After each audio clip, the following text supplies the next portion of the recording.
Hello and welcome to today's video about the dangers of the wrong frame part 2. In the last video we discussed what happens when your horse is in the wrong frame, so the difference between functional and dysfunctional and what to look for, the signs and symptoms of both, and how to assess your horse with regards to whether they are slightly in compression or slightly too long. And it's important to understand where you currently are. But how do you know and how do you get from maybe the wrong frame to the right one? And what is the right one? In this video, we're going to talk about how to find the correct frame for your particular horse. So there's so much information out there about your horse's head should be here and this is how to achieve it, and use side reins and use your reins to position the horse's head here and flex it here and play with the reins and use draw reins and put the horse's head higher, put the horse long and low, etc, etc. So it's very conflicting about where the horse should be positioned, and there's lots of different ideas. However, what would you think if I said it was much more simple than that? Let's talk about it. So every horse has its own individual point of head and neck position where it has optimal function. So how on earth do you find that? Well, what you need to know first of all is what your horse's shoulder angle is, and then what your horse's pelvis angle is, and then how they correlate. So we can have in the shoulder an upright shoulder, we can have a sloping shoulder, we can have in the hindquarters a steep hindquarter angle, or we can have a flat hindquarter angle. What on earth has this got to do with the frame? Everything. Because the correlation between the front end and the back end and what those two things are doing depends on what goes on in the will affect what goes on in the middle. So for example, if you've got an upright shoulder, then you've also got a steep hindquarter angle. What happens to your horse? Your horse is actually then compressed. Okay, so your horse is then pulling everything in to stabilize. The front end is too upright, the back end is too tucked under. Your horse is going to find moving difficult. It's going to have a very limited stride range, and it's going to take all of that pressure through its neck. Okay, when a horse's shoulder is really upright, back function is very difficult because the back then tends to drop away. If the hindquarters are also then very upright, they tend to stay far too tucked under.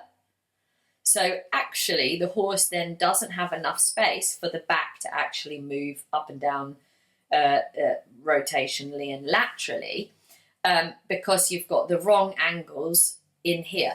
So we need to know that first. We can also have a sloping a sloping shoulder, and we can also have a flat hind end. So this horse is going to be easier to ride because it's actually a little bit more comfortable. There's more space. However, the hindquarters will not be connected because the pelvis is flat. So the hind limb stride will be restricted and it will go more out behind than it comes under. So it's really important to understand where your horse is. Okay, so thinking about assessing your horse and what's going on is very, very important, right? Then we can make an informed decision about what needs to happen with regards to the neck positioning. So the neck positioning then gives us ultimate function, okay? So it depends on what the shoulder angle is, what the pelvis angle is, as to whether we can then position the neck level with the withers, slightly lower than the withers, whether we need the neck longer, whether we need it a little bit more up and round. So all of those things are influenced by the orientation of the horse's shoulder and pelvis angle, because that correlates to how functioning the back actually actually is. So once you figure all of that out, then it's easy to understand, oh, if I put my horse's head and neck here, the back is going to function, I'm going to build a connection, I'm going to build some strength. The horse is then able to carry me and build the correct muscle in the right way in order to stay functioning and sound.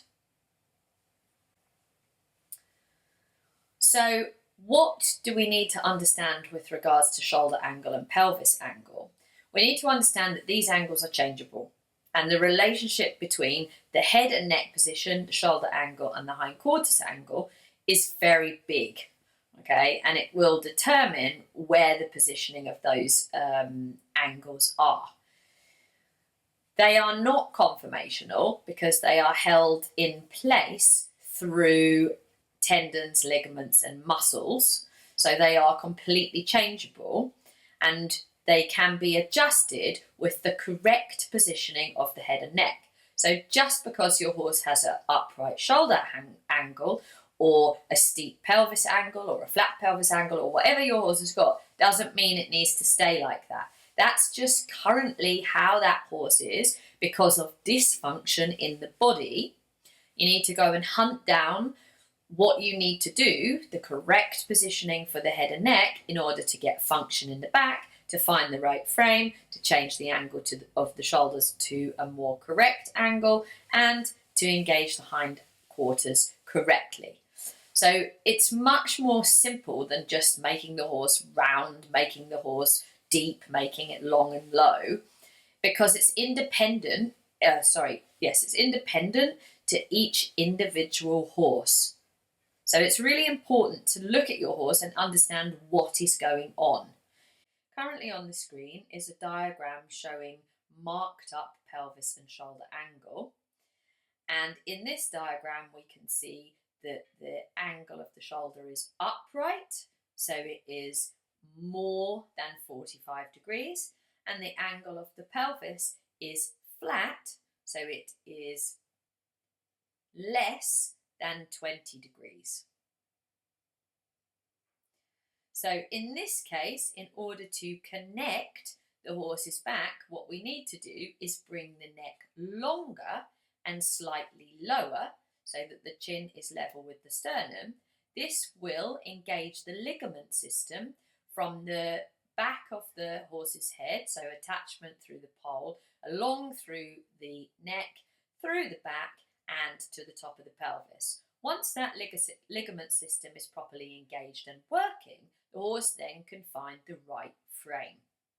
A simple way to know if you found the right frame for your particular horse is to look at back function. So if you're finding it difficult to make an assessment of what the shoulder angle is, what the pelvis angle is, play around with the height and length of the horse's neck and see if you can hit the back function point. The back function point is the point where the horse's back lifts, and there is a connection between the back end, the back, and the front end. All of these things correlate together. So if the horse's neck is in the correct place, what happens is then the back can lift, the thoracics come up, the shoulders can open, the back can lift, then the hindquarters can engage. So what you will see is usually a horse that is in dysfunction with regards to, maybe they've got upright shoulder angle, upright pelvis angle, or upright shoulder angle, flat pelvis angle, or however those connections are, there will be a curve in the horse's back. So the horse will be either V-shaped, like that, so the head is upright and the bottom is either going out behind, or not really doing anything because it's so compressed that the horse can't step under behind, or it will be U-shaped, so maybe the pelvis is a little bit flatter, but the horse's back is still not lifted and functioning correctly. When you are in the correct functioning frame, so you play around with head and neck positioning and you find correct length, correct height, what will happen is instead of being in a V shape, you will then be in an arc. So there will be a complete link. The ligament system from the head to the tail is working correctly, and the horse will be able to engage the back, lift through the thoracics, and have what's called a carrying posture, which means it can carry itself and the rider. These horses are able to maintain correct posture and build strength. So they are then able to keep the function in their bodies so they can stay healthy and sound and happy in their work. So it's very important to understand, okay, is my horse's back functioning? What have I got? Are the hindquarters engaged? Are they flat? Is the shoulder upright? Is it sloping? What is my horse doing with the head and neck position? All of those things will tell you whether your horse is actually working and functioning in the correct frame or not. If you have a dysfunction, which a high percentage of horses have, that can then lead to unsoundness and difficulties with regards to training. The horse may have some problems with behaviour or being able to do the job you're asking it to do because it just is disconnected.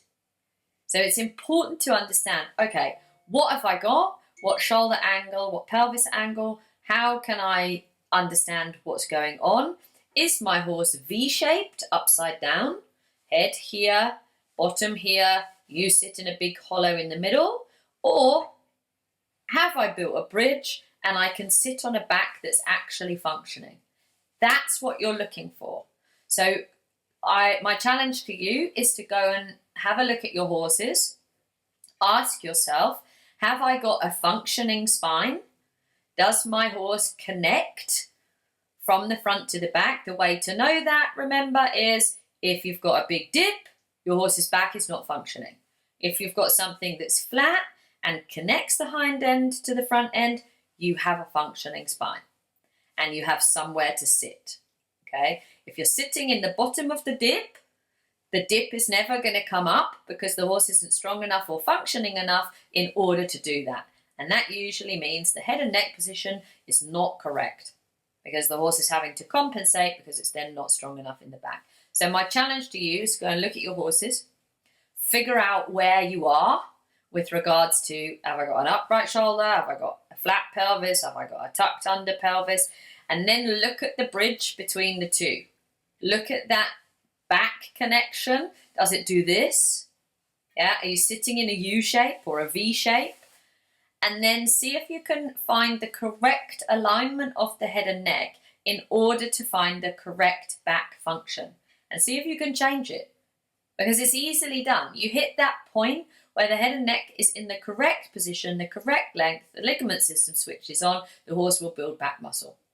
And then your horse is going to be so much easier to ride, and it is going to be safer for your horse to actually carry you because it's functioning properly. When you're being carried by a V or a U, you're sitting right in the bottom. So here, in the bottom of that hole, the horse then has to use its legs to move because it's not spinally functioning correctly. So it is so important for the longevity and comfort and health of your horse to find the correct frame to be able to ride them in. I'm also on a mission to educate.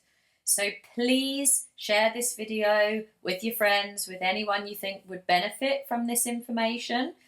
I'd love to help people. So if you're struggling with your horse, if your horse is maybe having some behavioural problems or some soundness problems, please don't hesitate to get in touch. I'm on a mission to educate and to help horses. I really need you as members of the public to help me. So as to spread the word, to subscribe to the channel, to click the bell notifications, to like the video, to comment. Please let's get the word out so that we can help horses be more comfortable doing their job. We can have less vet spills, we can have a nicer time educating and riding our horses. So once again, please subscribe. That would be really great. Turn on the bell notifications because then you'll know when I upload another video. Like the video, share it with your friends. If you want to contact me, the website is below. You can contact me through the website. I'm also on Facebook, Long Drove Holistic Horse Training, Instagram. I'd love to hear from you about your stories, about how you found this information in the video, how it's helped you, or maybe you're not quite sure where to start. Please contact me. I'm happy to help. Anyway, thanks for watching, and I'll see you in the next one.